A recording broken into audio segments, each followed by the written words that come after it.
Maurice Kriegel-Valrimont was a militant communist who took part in the French resistance during the Second World War and a French politician. Along with General Leclerc and Henri Rol-Tanguy, he accepted the surrender of Dietrich von Choltitz at the liberation of Paris.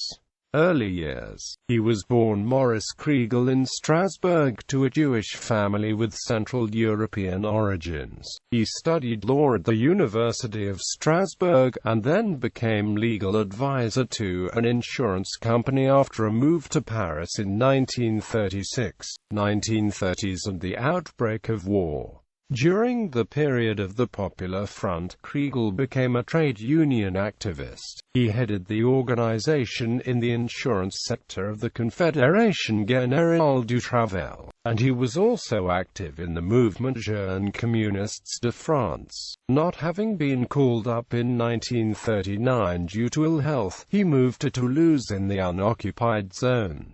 Resistance activities. In early 1942, he was approached by leaders of a left-wing resistance organization, and he went on to play a leading role in setting up an embryonic paramilitary section. During the resistance he adopted the pseudonym Valrimont, among others. When arrested in Lyon on March 15, 1942, his knowledge of German as a native of Alsace allowed him to conceal his true identity from his interrogators, and he thus faced only minor charges. On May 24 he escaped from prison with several colleagues and resumed his activities, organizing sabotage in factories and opposing the drafting of French labor for the German war effort. By 1944 the resistance had complex coordination structures, including a military action committee which directed the French forces of the interior. As a member of Comac, Kriegel was at the very top of the resistance. At the moment of the Normandy landings, Kriegel supported an immediate internal uprising of the French population. This was in contrast with the attitude of General Charles de Gaulle, whose strategy was tied to close cooperation with the Allies.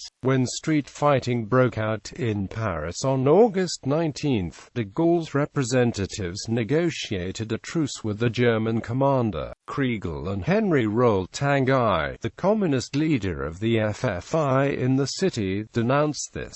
When the Allied troops led by General Leclerc arrived in the city, Kriegel was one of the three leaders of the resistance who received the surrender of the German military governor of Paris, General Dietrich von Choltitz, on August 25, 1944.